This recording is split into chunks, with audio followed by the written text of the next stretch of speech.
It's because I joined a cult, Sam. No, not now, Sam. In my late 20s, okay? Not just any cult.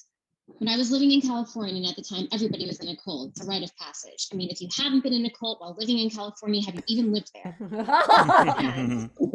Okay, it was Gwyneth Paltrow's type of cult with, white, thin, blonde women selling you spiritual enlightenment through tantric sex.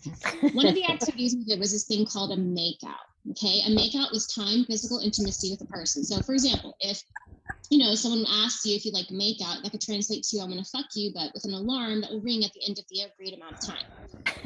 I'm surprised this is not created by like the fuck boys on Tinder. And after the alarm rings, okay, you go home. There's no small talk, no calling you an Uber. It essentially acts like a job. And once your time is up, you just go. Very transactional. And that's the point. Okay, so this guy I'm scheduled to have my first make out with, but not friends. Like, I saw him around the cult cafeteria. The thing is, I only did it because I felt like it was something I just had to do, Sam. It's like my duty as like a cult member, okay? And I wanted to be a valuable member, okay? So I went on a makeout. When I arrived at the makeout house, I noticed two things, okay? One, this was not his house. He was staying there, which in bro language translates to he's homeless. Oh God. And then two, okay, it was on a hill, so the whole house was on a slant. Yes, obviously in San Francisco. I mean, have you seen it? Yeah, like it was casually leaning. Is that scientifically possible? I don't know. In gravity, was I moving? Did I have vertigo? I think I have vertigo. Anyway, he showed me to the room that we would be using. Ew. It was a little girl's room. Need I say more? Yes, I will say more, okay? Daybed, animals, dolls, a rocking chair, old, vintage old, some handmade old, out of yarn stuffed creatures, clearly from the 70s, but like, has anyone dusted them since then? And the color scheme was brown and beige. The whole creepy, dusty, old, slanted house had serial killer vibes, okay? But that aside, right? We were on a timer. I hadn't noticed up until this point that he was larger than me, okay? Not just tall, just wider, much wider. And I lay back on the daybed that creaked and my teeny little body laid on it. Was I too teeny?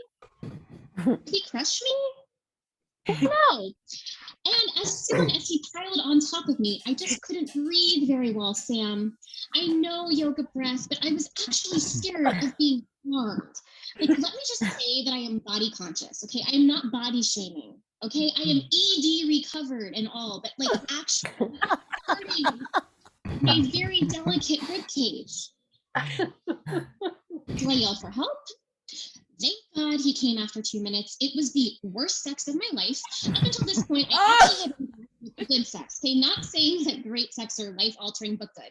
I definitely would not describe past sex as bad sex. I had never faked an orgasm, and I never looked away from a partner or wished it was over.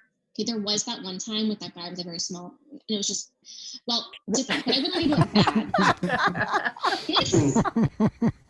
This was bad for so many reasons, and mainly because it felt like he had closed off his heart to me, and I was uncomfortable, and he treated sex with me like it was a scene from Handmaid's Tale, and I was June, and he was the commander, and I had to stop myself literally from saying under his eye. And then about 30 minutes later, because for whatever reason I agreed to go to the cult headquarters with him after, he was like, I feel like you are all different around me now, like you are attached to me and want something from me.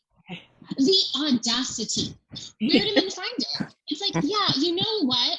I do want something back from you, okay? I want count them, 2 minutes of my life back where I wasn't in a creepy doll sanctuary physically smushed by you. So anyway, Sam, this is why I'm coming in late to work, okay? I don't use alarms anymore because I have PTSD.